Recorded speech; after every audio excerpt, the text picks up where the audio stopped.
Pronto.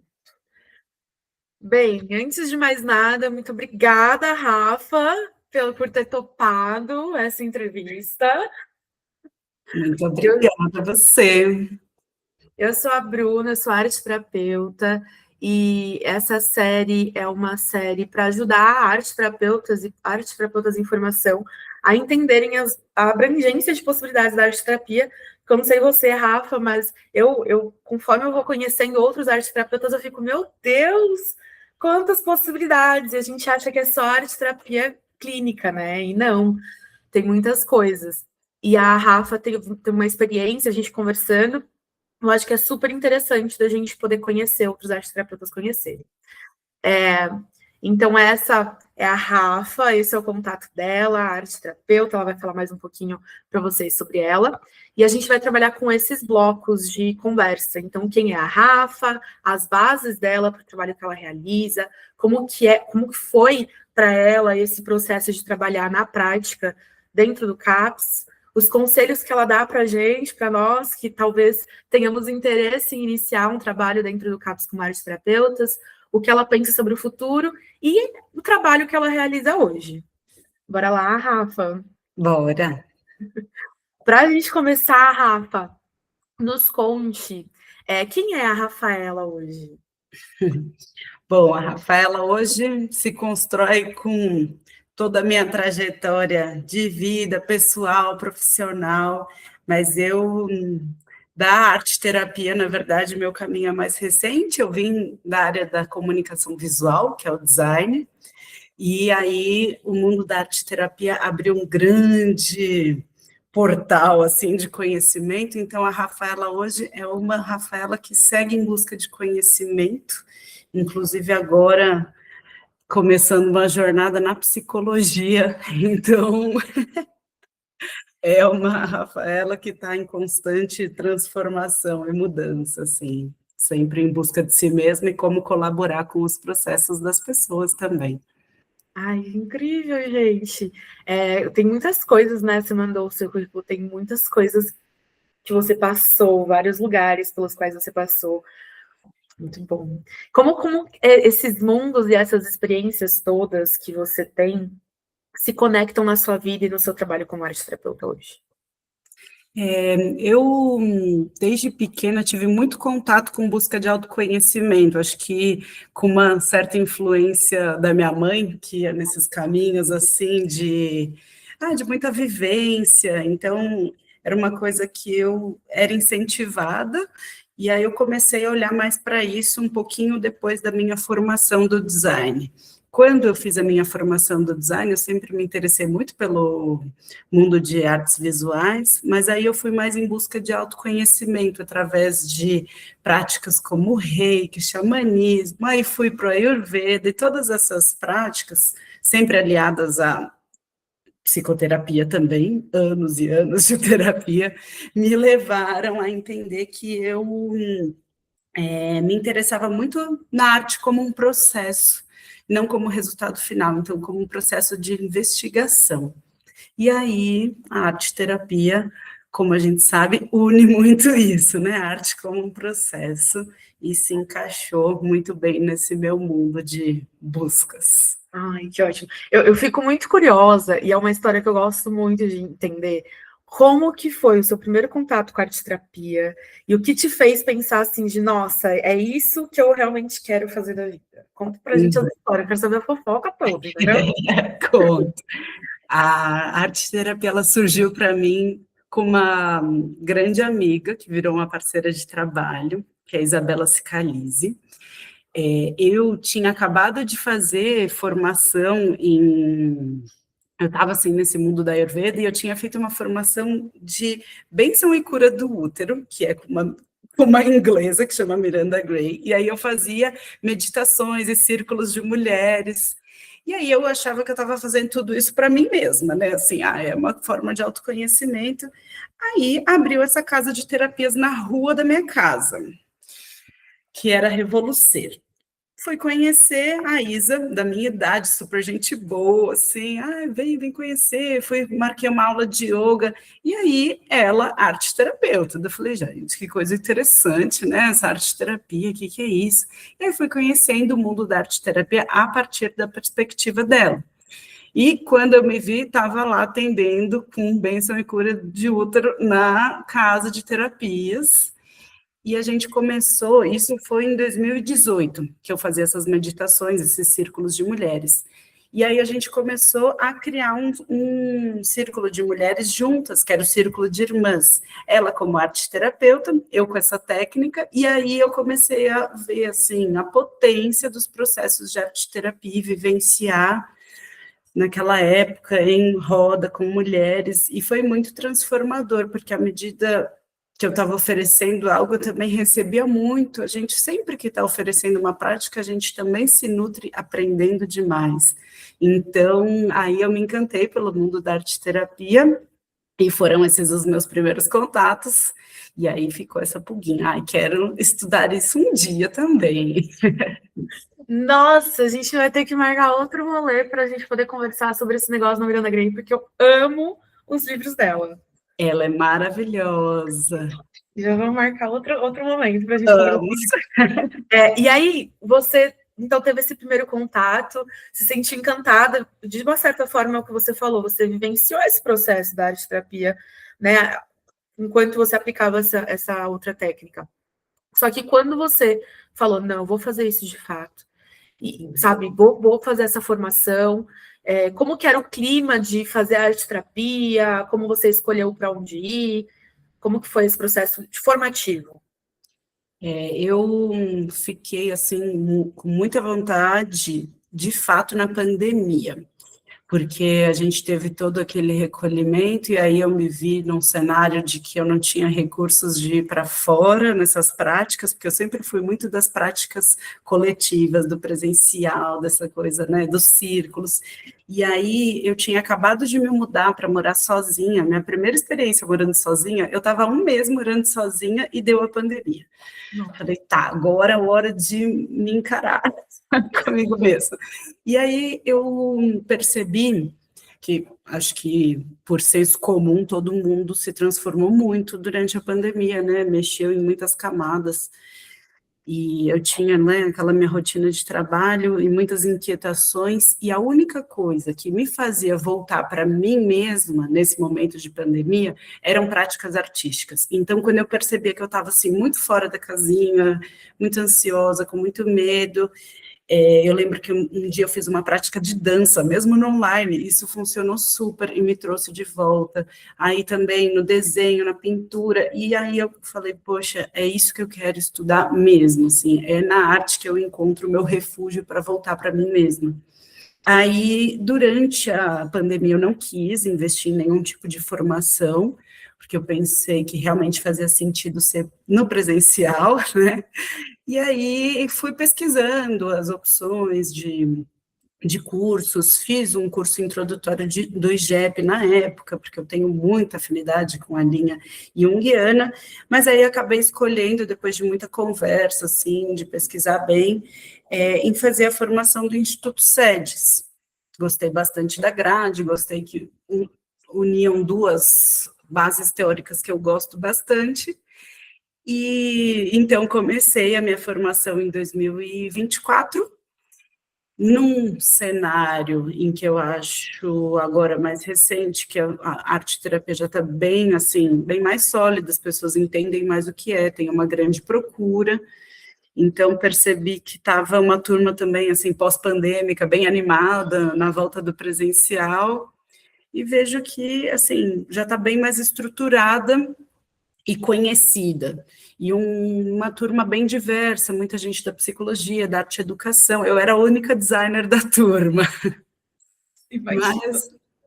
mas maravilhosa, assim, essa formação, acho que foi de encontro com tudo que eu buscava, assim. É muito... Isso que você trouxe, assim, de estar um pouco mais estruturada, é uma sorte tão grande nossa, Porque no congresso mesmo, a gente ouvindo as histórias das pessoas que, de certa forma, fundaram, ou, né, trouxeram, eu fico pensando, elas explicando para as pessoas o que era arte-terapia anos atrás. Socorro, Deus. Não, com certeza, uma grande reverência aí às nossas mestras que abriram esses caminhos. Eu acho que ainda né? A gente tem ainda um trabalho bem grande pela frente, a gente que está começando agora, que está no meio dessa trajetória, mas com certeza elas abriram caminhos muito importantes. Agora a gente vai entrar no bloco 2, que é para entender um pouco dessa base, o que dá base e sustenta o seu trabalho. E aí você comentou da sua formação, que você entendeu que eram linhas teóricas bem interessantes para você. Conta para a gente quais são essas principais linhas teóricas que sustentam a sua prática arte-terapêutica hoje. Perfeito. A principal linha de formação do SEDES é a Gestalt terapia. Então, a gente tem na grade curricular bastante da Gestalt e uma parte um pouco menor de Jungiana, que as outras formações geralmente têm como base Jungiana, né? E, para mim, o design, ele tem um tanto de Gestalt. A gente estuda muito a Gestalt como questão visual, de fundo, figura e fundo, ter essa relação. Então, eu percebi que a Gestalt fazia sentido para mim, porque eu já tinha uma trajetória do design, mas que eu também queria a Jungiana, porque tem muito a ver com a minha experiência clínica, né, de como atendida. Então, eu passo por análise há anos numa linha junguiana, esse contato também na Revolucer com a Isa foi numa base junguiana, sempre me interessei muito pelos símbolos, então, essa questão de ter ido aí buscar xamanismo, coisas simbólicas, sempre se afinou muito. Então, eu busquei na formação me aprofundar bastante na Jungiana também, porque fazia muito sentido, mas tem um grande peso da Gestalt. Teve algo, assim, de fenomenologia, mas uma coisa muito suave, então eu considero essas duas como as principais, que são as que estão mais presentes hoje, tanto na clínica quanto nos grupos e nessas experiências que eu trago. Nossa, isso que você... É muito legal, porque, de fato, na formação que eu tive, o foco foi total na Jungiana. A gente conversou quando a gente se conheceu, né, sobre isso. E ter uma formação que, mesmo que tenha uma linha, né, com foco em uma linha, mas que dá uma pincelada nas outras, é muito legal, é muito interessante. É muito interessante, amplia, né, as possibilidades, eu acho muito interessante. E é muito legal ouvir você falando da sua história, porque dá para perceber essa coisa do design e ter a pegada da Gestalt. Dá para a gente entender os porquês de cada um chegar onde está. Isso é muito fantástico, muito legal. Hoje, existe alguma pessoa, alguém que te inspira profundamente na sua prática? Que você fica, nossa, eu uso essa pessoa como referência, enfim. Uhum. Eu acho que minha principal referência, assim, acadêmica de estudo, que eu me inspiro muito como base, é a Anísia da Silveira, já não está aqui entre nós, mas está muito presente, porque eu acredito que, assim, o trabalho da Anísia foi muito potente enquanto humanizar os processos, principalmente, assim, na saúde mental, quando a gente fala mais de um setor público, social, ela inspira muito nesse lugar de considerar a arte como um catalisador e de uma forma muito humanizada. Então, eu sou muito apaixonada por ela, inclusive eu fui 3 vezes para o Rio de Janeiro, para o museu dela, para pesquisar, para entender os processos, e é uma base que me inspira muito como estudo.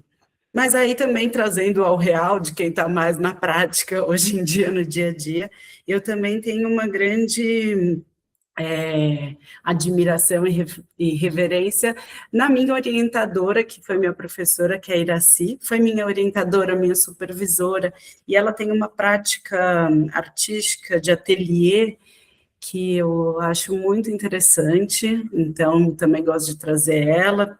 Ela também teve experiência de trabalhar em CAPS, ela teve experiência em corporativo, porque eu tenho muita experiência de corporativo também, foi uma grande fase da minha vida, Então, ela me inspira muito nesse caminho mesmo, de usar muitos recursos artísticos de ateliê, muito mais do que os teóricos, os falados, então, na experiência, e com uma forma leve, numa maneira que me inspira bastante. Ai, que maravilhoso. É tão bom a gente ter contato com pessoas que nos inspiram e poder contar com elas nesse processo da nossa, né, clínica, que a gente vai experimentando coisas. Que delícia. Eu não conheço a Iraci, já vou atrás dela no Instagram para poder conhecer o trabalho dela. Depois eu te É. passo. Obrigada. Agora a gente vai entrar no bloco 3, que é para poder entender, de fato, a questão da prática no CAPS. Como que você chegou no CAPS? Como que foi o seu processo para adentrar esse ambiente? Foi concurso, foi projeto, foi convite? E o que te motivou a entrar, de fato, nesse espaço?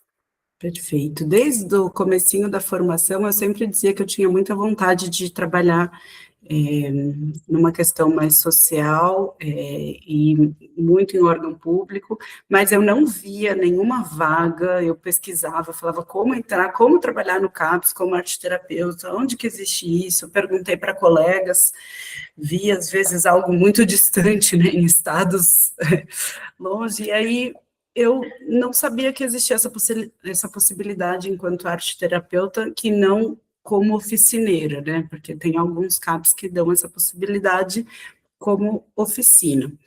E aí, uma colega minha de sala, que é psicóloga e arteterapeuta, ela que me indicou essa vaga, assim, na verdade, ela colocou no grupo, falou, olha, tem aqui essa possibilidade de vaga, que é com uma empresa terceirizada, que contrata para o CAPS, porque eles fizeram um processo de licitação, teve essa alta demanda, agora a gente tem uma demanda muito grande de um público neurodivergente no setor público, e aí essa empresa fez essa licitação para atender esses casos alocados no município de Carapicuíba. Então, foi uma coisa direto com essa empresa, e aí eu entrei em contato, falei da minha experiência, fui bem clara, assim, também nessa humildade de que eu estava começando, não tinha uma grande prática terapêutica nesse público, mas eles foram muito solícitos ao dizerem que eu teria um apoio, e, enfim, foi dessa maneira que eu entrei. Direto com a empresa, não foi nenhum tipo de concurso, nem nada. É legal. Essa dificuldade, assim, é uma dificuldade que eu também enfrentei, porque a gente vai tentando caçar possibilidades e a gente encontra exatamente isso que você falou, o termo oficineiro. E você vai lendo o termo oficineiro, né, o que tá lá, e você fica, gente, espera, mas não é um oficineiro. É uma pessoa que tinha que ter uma formação em arte terapia, né? E o quanto isso pode fragilizar o processo de quem está vivendo aquilo e também a responsabilidade de quem está ofertando, porque é muita responsabilidade.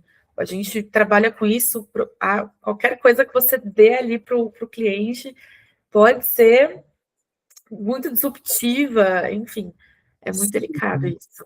É muito delicado, eu acho que é muito importante uma formação sólida, lá tinha, né, esse requisito da formação em arte-terapia, que eu acho que é muito importante, e também, em conjunto, uma necessidade de uma formação, assim, também mais voltada ao público neurodivergente, eu fui também, né, nessa pegada, estudar mais, fiz um curso de formação mais para esse público, porque é importante e a gente sabe o quanto uma formação faz muita diferença e o quanto uma regulamentação pode nos amparar muito em relação a isso, né, que é algo que a gente está batalhando aí como classe. É isso mesmo. E como que você aplicava a arte-terapia dentro desse contexto? No CAPS, trabalhando com o público neurodivergente. Você pode descrever para a gente como funcionava tudo? Claro, claro. Lá a gente tinha, era um CAPS, na verdade, né, infanto juvenil, que tem um público bem vasto, porque é de 3 anos a 21. Então, são crianças, adolescentes, quase adultos também, né, que podem ingressar. E a gente tinha um tempo de consulta e de terapia de meia hora, que eu acho que isso é uma grande dificuldade em relação, né, ao tempo de exploração, que poderia ser muito mais, mas a gente tinha uma lista de espera muito grande e um incentivo à formação de grupos. Quando a gente pensa em crianças e adolescentes neurodivergentes, a gente sabe que a principal dificuldade deles é a convivência. Então, a questão do grupo tinha seus desafios, até porque a minha equipe ali atendia só casos tipo 2 e 3 de autismo, que são os casos mais graves e que têm questões com a convivência em si.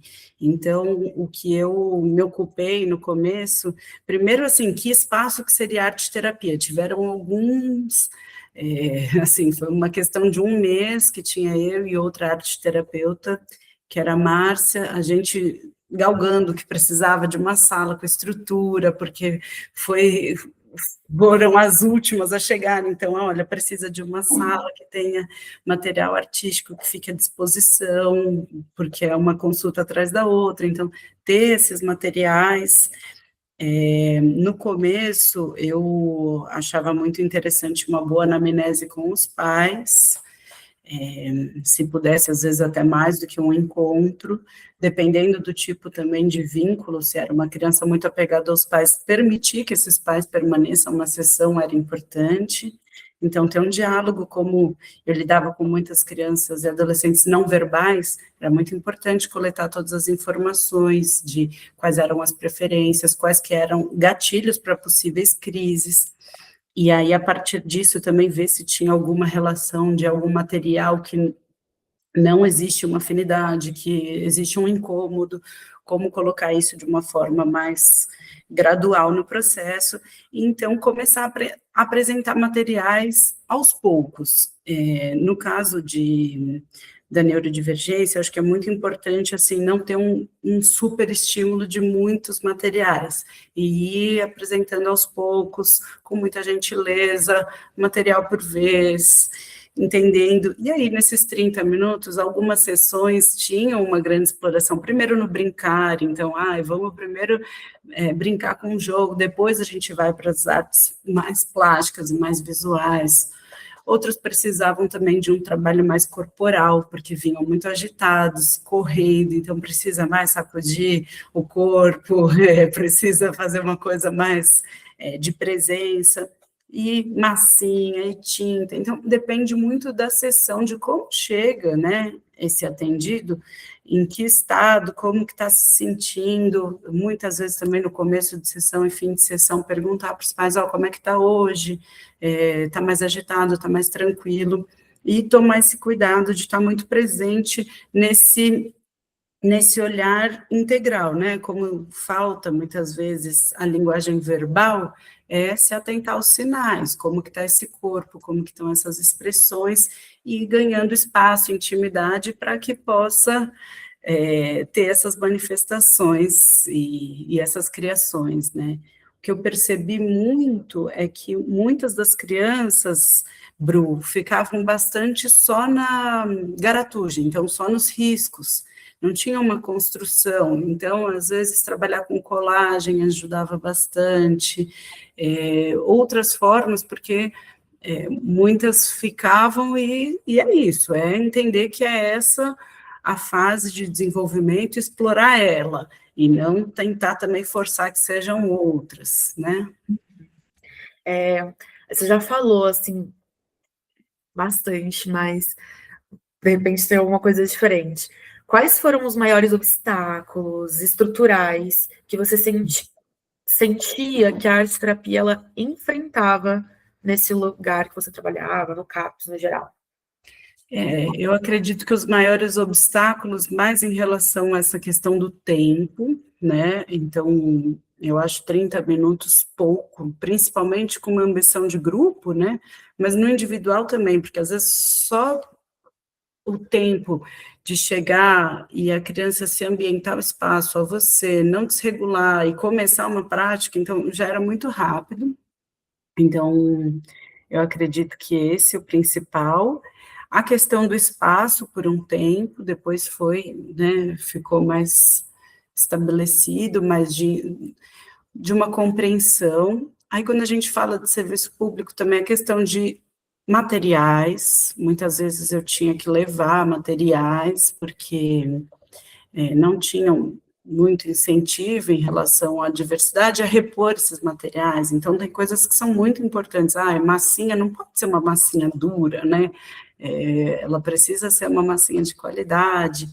Então, acho que isso, e uma questão, assim, de um desafio que foi o que eu acho que é o, no meu ponto de vista, o maior em relação ao apoio de equipe enquanto gestão de crise, porque as crises, elas são presentes, são constantes, e aí um profissional sozinho não consegue manejar com tanta segurança, precisa de uma equipe para a gestão dessas crises, né?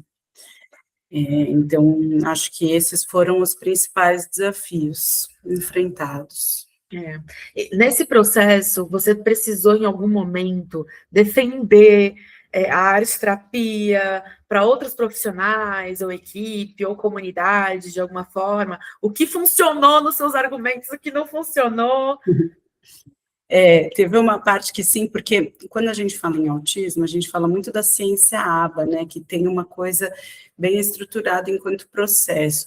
E a arte-terapia, ela vai um pouco ao contrário disso, de ser uma coisa tão estruturada, de reforçar positivamente, ela vai muito no experimento, e deixar vivenciar isso a partir do brincar, a partir do se sujar, e não tem, às vezes, um objetivo tão claro enquanto técnica, né?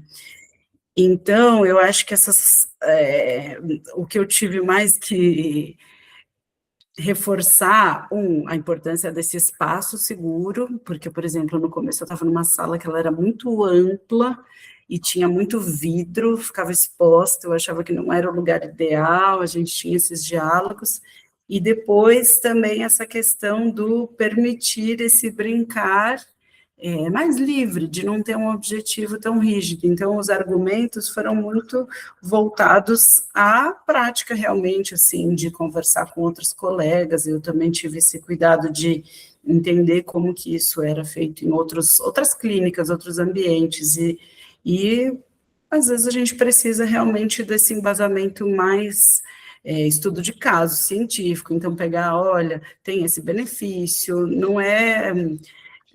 Quando a gente entra numa instituição, a gente precisa ter bastante esse respaldo formal. Então, todo o trabalho ele é acompanhado por relatórios, ele tem uma parte burocrática, porque esse seu atendimento, ele pode, em algum momento, parar na justiça, porque aquela criança precisa, né, de alguma questão que vai para a justiça, precisa ter bem embasado, não dá para ser só uma coisa, porque intuitivamente isso pode ser o melhor para o meu atendido. Ele é bem formal em alguns aspectos. Então, eu busquei, né, com bastante gentileza falar, mas também me embasar em, olha, isso aqui tem esse artigo que fala sobre isso, é importante essa parte mais formal.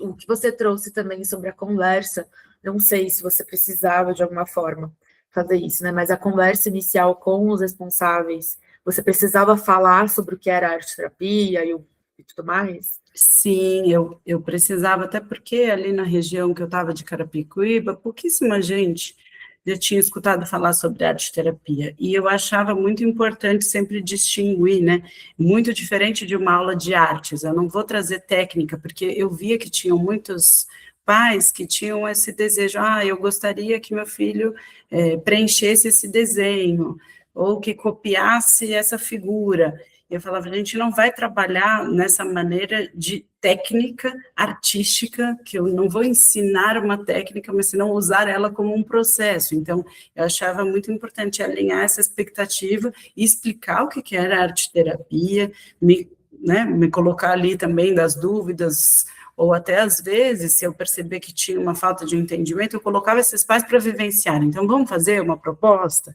Para entender, vivenciar mesmo na prática ali, vamos criar junto, porque muitas vezes também essas figuras que cuidam estão muito, muito sobrecarregadas e também precisam de um processo terapêutico, né? É muito importante isso, e o quanto você foi forte de se manter no seu posicionamento, né? Pelo que eu tô ouvindo, de não acabar cedendo para esse lugar de tem que entregar, tem que fazer método, precisa de uma força aí. Precisa defender. E assim, apesar dos desafios, das complicações, quais foram as dádivas desse trabalho? Aqueles momentos que fizeram você pensar de, nossa, valeu, cada segundo tá aqui. Tem muitos. O contato com as crianças e adolescentes é muito gratificante, assim, quando você vê uma criança que tinha uma certa dificuldade de contato com você, se abrindo e indo na sessão alegre, sorrindo, uma outra cantarolando, quando você recebe, assim, dos pais, olha, teve um desenvolvimento na escola, uma sociabilidade maior, estou sentindo, né, esse benefício aqui, isso é muito gratificante. Então, isso eu sinto bastante falta, não estando lá, desse contato com essas crianças que você sente no olhar, você sente na linguagem corporal mesmo, que elas estão mais à vontade, que elas estão mais disponíveis para os processos, isso é muito rico, e aí vale cada centavo de tempinho ali que a gente está dedicando a isso. E a equipe também, eu acho que é uma equipe que também, né, quando você vê, são profissionais atuando juntos, então vale pensar sempre nesse aspecto coletivo, de que o meu trabalho é uma pontinha que, junto com a psicopedagoga, com a fono, com a terapeuta ocupacional, com a psicóloga, formam também uma unidade que é muito importante. Então, acho que também vale cada segundo quando a gente vê essa potência do coletivo. Isso é tão legal. Isso é tão importante, assim, cada um tem o seu lugar e a gente forma um todo juntos, né? Isso é sensacional. E Rafa, conta pra gente como que era a sua rotina no CAPS, porque às vezes a gente fica imaginando coisas, né? E quando chega na realidade do trabalho, a gente fica, pera, mas eu tive... Como que era essa rotina real, assim, de viver trabalhando como arte terapeuta no CAPS? Era uma rotina um tanto intensa, porque eu comecei trabalhando 24 horas e depois virou 40 horas semanais. Então, assim, 8 horas por dia trabalhando. Eu começava às 7 da manhã, chegava, então acordava às 5 da manhã, chegava lá, ajeitava o espaço, e como eu tinha um fluxo de atendimentos de meia em meia hora, e ainda tinha parte de relatórios, cada atendimento precisa de um relatório. Então, assim, precisa do tempo de acolher essas famílias ou esses atendidos. Se é com família, meia hora para uma anamnese é muito rápida, é muito pouco, então, às vezes, eu repetia em 2 dias. Então, eu organizava esse espaço, recebia, pedia, né, uns 5 minutos, então eu liberava uns 5 minutos antes para poder organizar esse espaço para sair, porque às vezes criança e adolescente vira uma bagunça a sala, precisava minimamente de um tempinho para limpar. E aí eu deixava um tempo, 1 hora, assim, no fim do dia para organizar os relatórios, então eu só ia anotando os principais pontos e depois, no final do dia, eu organizava esses relatórios. Às vezes, entre um atendimento e outro, eu conseguia, mas era basicamente entre organizar espaço, vivenciar aquela sessão, fechar e acolher novos. Como o serviço público tem também muita questão de agenda, de dificuldades tinha algumas faltas que me davam esses respirinhos aí para organizar os relatórios e os espaços, e aí eu sempre usava, tinha uma pausa, né, para almoço, mas eu usava desses espaços, às vezes, para sair, tomar um ar, pegar um pouquinho mais de material, ou eu chegava mais cedo, ou ficava um pouquinho mais tarde para organizar mesmo essa reposição de materiais na sala, porque tem os materiais de uso comum ali num depósito, né, e precisava desse tempo para organizar. Então, era bem dinâmica, bem corrida, e principalmente quando eram grupos, porque aí os grupos eu conseguia fazer um pouquinho mais de tempo, eu deixava os grupos 45 minutos para organizar esse pós, porque eu precisava também subir um relatório para cada criança, por mais que ela esteja num grupo, cada uma está no seu desenvolvimento, então era bem dinâmico. Dinâmico para não. Você está sendo elegante, para não dizer intenso, né? Negócio puxado, puxado. É bem intenso. Eu acredito que o ideal, assim, em relação à saúde para o profissional é que isso seja segmentado em 20 horas. Hoje em dia está assim, eu acabei saindo e se tornou assim, mas, no meu ponto de vista, 40 horas semanais, nesse fluxo de 30 minutos por atendimento, não é bacana. E assim, custa a nossa saúde, né? E a nossa saúde que permite que a gente tenha essa qualidade nos atendimentos. Muito pesado. Nossa. Sim, com certeza. A gente precisa de uma saúde organizada, de um tempo de respiro para poder atender bem. Então, eu acho que é importante a gente revisitar isso, de que a jornada, ela precisa ser um pouco menor. E você comentou bastante sobre essas questões de relatórios, era uma outra pergunta, sobre quais são as demandas protocolares que você enfrentou, ter que fazer laudo, relatório, metas, e como você lidou com isso sem perder a essência da arte terapeuta. Era muito importante a gente colocar relatório, até porque várias colegas de outras áreas viam. Então, olha, aconteceu algo. Primeiro, uma coisa mais técnica da área, né? Que tipo de material que eu usei, como que a criança lidou com isso, se teve algum incômodo, se teve algum ganho, se houve algum desenvolvimento. Mas também, olha, entrou em crise com tal material, ou com tal palavra, isso é muito importante pontuar para os outros profissionais, porque ali os outros colegas vão ver. E eu também tinha um tempo de olhar as anotações, então eu queria ver o que o psiquiatra colocou, o que a psicopedagoga anotou. Então, era importante ter essa organização, realmente, para a equipe, num geral.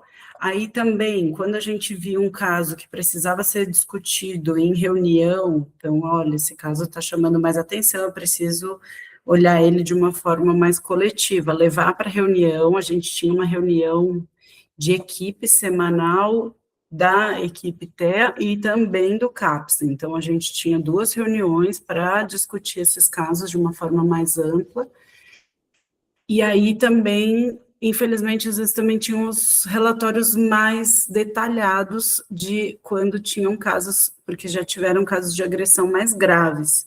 E aí a gente precisava protocolar isso para respaldar também a gente enquanto funcionário, porque aí se acontece alguma coisa, se tem algum tipo de afastamento, você precisa ter esses respaldos.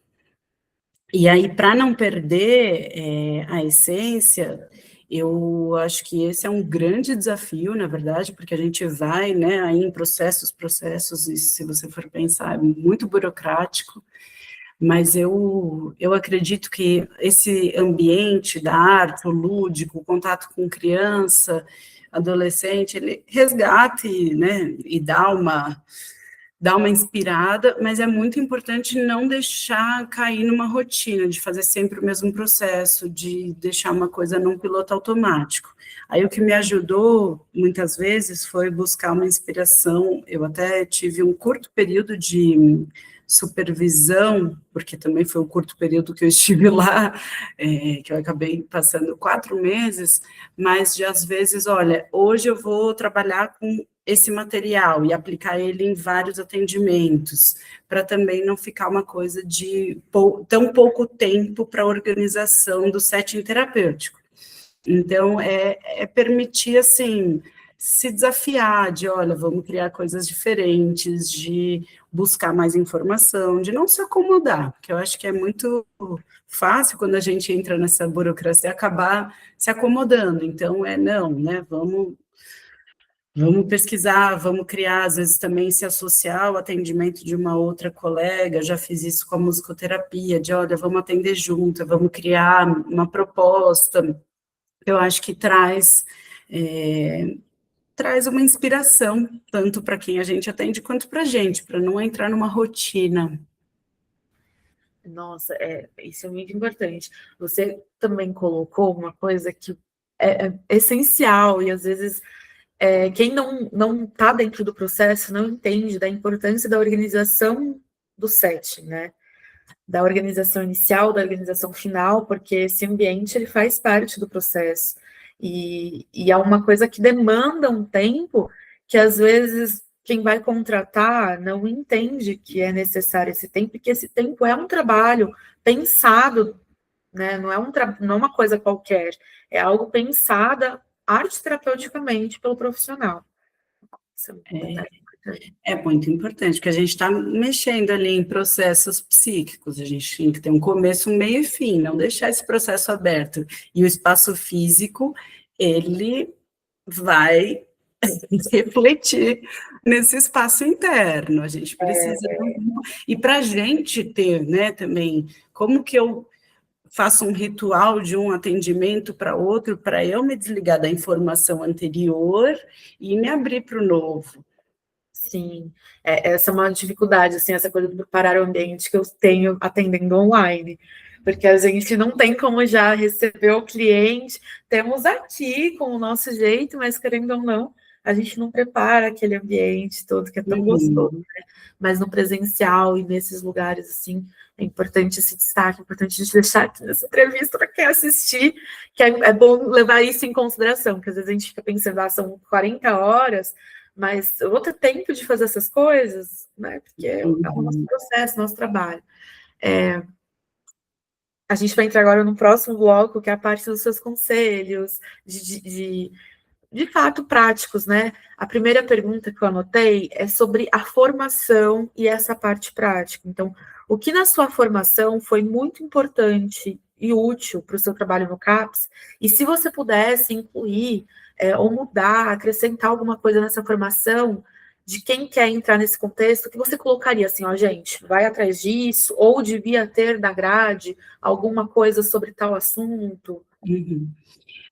Na formação, toda a base teórica foi muito importante, né, para mim, principalmente pensando nesse público específico, as aulas de desenvolvimento humano que a gente estudava infância, adolescência, adultos, né, e terceira idade. Acho muito importante, acho que na formação de arte-terapia talvez ainda não aprofunde tanto, mas tive uma base boa e ainda fui atrás de mais informação de psicopatologia, porque aí a gente também entende, quando você trabalha com neurodivergentes, muitas vezes eles estão associados a outros, também outros diagnósticos, então tem TEA com DI, tem TEA com TOD, tem TEA com TDAH, então como entender essas psicopatologias eu acho bem importante, e trabalho de arte-terapia em comunidades, porque a questão do trabalho social, a gente vê muitas vezes na formação muito essa questão do consultório, mas eu tive uma aula de comunidade com a Selma, que eu achei muito importante, e principalmente os estágios que me trouxeram mais essa prática, porque eu fui estagiar com criança e com adolescente, em contextos sociais, em contextos de mais vulnerabilidade. Então, eu acredito que seja importante, quero trabalhar no setor público, e mais para essa busca. No SEDES, pelo menos, existe sempre esse incentivo da gente fazer os estágios 100% sociais, então, de uma prática gratuita, a gente não tem como fazer um estágio remunerado, mas então pensar, se eu quero ir para esse público, buscar meios de estagiar nessas áreas, eu acho que é muito importante. Agora, o que eu acho que talvez falte um pouco, essa parte mais burocrática, porque eu não tive assim, quando eu fui fazer relatório, não tive nenhuma base de como montar um relatório enquanto arte-terapeuta, como descrever isso. Concordo muito, muito, muito. É, então, aí fica um incentivo que eu acho que as formações deveriam ter para a gente respaldar o nosso trabalho de uma forma realmente mais formal. E aí também, se eu vou atender particular, como que eu faço MEI, sou PJ, faço nota fiscal, essa parte mais formal eu senti bastante falta na formação. Eu também senti. Eu vi que agora tem não sei se em todas, né? Mas onde eu fiz a formação tem uma disciplina chamada empreendedorismo na arte terapia. Ótimo. Eu não tive essa disciplina, eu já quero fazer de novo a formação. Não É. sei como que funciona o processo, se entra nesses lugares, mas de fato, essa parte é uma parte que é pouquíssimo comentada e é o que vai nos dar base para o nosso trabalho, o que você disse. Tem um relatório aqui, né? Uhum.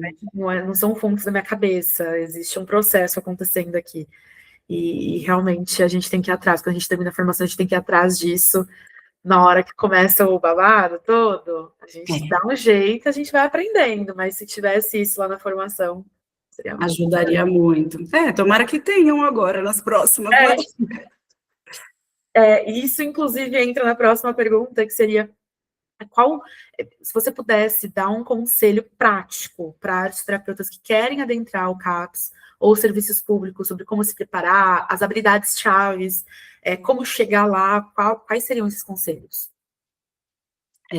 Eu acredito que vai nessa linha de estagiar em lugares que possam trazer, então, procurar, de repente, SAICAS, ou até entrar nos CAPs mesmo e falar, olha, posso oferecer uma oficina de começo, meio e fim, de arte-terapia, já como uma oportunidade de trabalho, porque isso pode ser bem recebido, você pode também sugerir de ser acompanhante, então, olha, gostaria de acompanhar sessões de grupo de psicologia para observar, mas nesse sentido de ir para a prática mesmo, e eu acho que pode ser também interessante conversar com outros colegas que já tiveram essa experiência, porque às vezes eu vejo que esse universo de vagas nessas áreas são muito, às vezes, mais de boca a boca do que, olha, vai abrir no LinkedIn uma vaga específica de arte-terapia para o CAPS. Isso vai muito de contato, então é importante a gente estar nesse networking, em congresso, conversar com as pessoas, olha, você já trabalhou com isso, me conta um pouco mais, como é que é essa experiência, gostaria de trabalhar com isso, fazer parcerias, eu acho que é importante, e focar também nesses estudos de área mais social, acho que é fundamental. Obrigada. E para o público que não é arte terapeuta, família, educadores, até psicólogos, como a arte terapia ela colabora, né? Você trazendo aqui sua bagagem com essas crianças, com esses adolescentes neurodivergentes, com o público que frequenta o CAPS. No meu ponto de vista, colabora de diversas maneiras, mas eu acho que a principal é ter um espaço para uma criação livre. Quando a gente fala no público neurodivergente, eles são submetidos a uma grande programação de terapias. Então, é a semana inteira com, olha, tenho essa obrigação aqui de fazer tal exercício, de tal atividade, de levar lição de casa. E aí, quando a gente vê o espaço para o brincar livre, para o experienciar, para a autenticidade, ele é baixo, é muita função.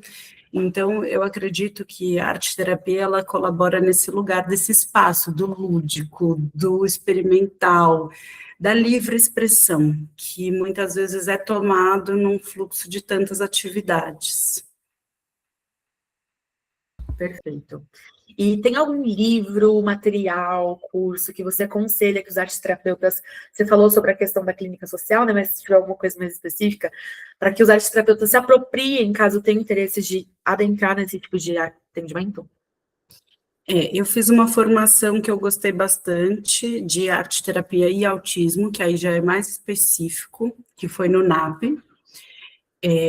Tem uma formação que é online, dá um embasamento. Eu também fiz um curso online que tem da USP em relação a neurodivergentes, que tem uma formação assim mais do que é, como lidar, não é focado em arte terapia, mas acho que ajuda bastante. E aí, para leituras, eu diria que, primeiro, assim, a base para mim, que é meio a Bíblia, é o livro de desenvolvimento humano, que é da Daiane Papaila e da Gabriela Martorell, que são escritoras que vão falar do desenvolvimento, e aí não é um desenvolvimento que ele é focado no público neurodivergente, mas aí você entende, se nessa faixa etária a criança ou adolescente deveria estar nesse desenvolvimento, né, para eu olhar para esses outros contrapontos e como trabalhar com eles. Aí, dessa própria formação do NAP, tem uma professora que é a Sandra Érica Penha, que ela é uma grande referência em autismo, e ela tem um livro que é um estudo de caso interessante, que chama Ícaro, o voo do menino autista nas asas da arte terapia, que eu acho um livro bem interessante. E aí também o meu livro, assim, de cabeceira de formação, que eu gosto bastante, que é o Percursos em Arte Terapia, que é da Selma Sionai, e me trazem bases, assim, mas eu acho que esses cursos, eles são importantes para a gente se atualizar realmente. Tem um grupo também de WhatsApp que eu participo, que tem algumas outras colegas e alguns, né, arteterapeutas que trabalham com autismo, que vira e mexe tem uma prática online aberta, que eu acho que também é isso, a gente se unir enquanto profissionais e discutir essas questões em conjunto são muito enriquecedoras. Nossa, sim. E assim, a gente vai entrar agora num outro bloco sobre as questões futuras. Será muito honesta, né? Em 10 anos, como você imagina a arte terapia no Brasil, especialmente dentro dessa sua experiência no CAPS, nos serviços públicos? Se é uma visão mais otimista, mais pessimista? Conta pra gente. Bru, eu tenho uma visão bem otimista, porque acho que a gente está caminhando aí numa regulamentação de profissão que vai ajudar bastante. Hoje em dia eu vejo muito mais vaga de musicoterapia do que arte-terapia, em questão, assim, do setor público, em concursos, afastando um pouco só, né, da prática clínica particular. Então, eu vejo que a regulamentação, ela vai amparar muito bem essas nossas questões. E, ao mesmo tempo, eu acho que é um trabalho de formiguinha, acho que a gente tem desafios aí pela frente de continuar batalhando o que é arte-terapia, como que é a prática arte-terapêutica, e não entrar nesse lugar de aula de artes, né? Acho que é importante a gente seguir.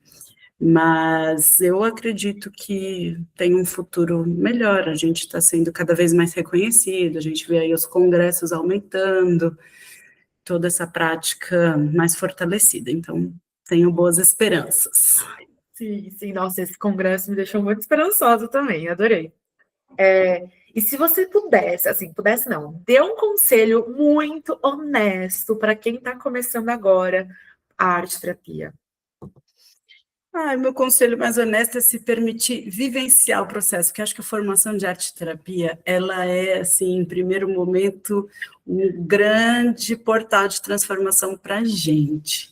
Então, é se permitir ser investigado, entrar nesse processo e se permitir mesmo praticar, estudar, mas muito nesse lugar de campo aberto para vivenciar, porque eu acho que a gente só transforma o outro se a gente se permite ser transformado em primeiro lugar. Perfeito, perfeito.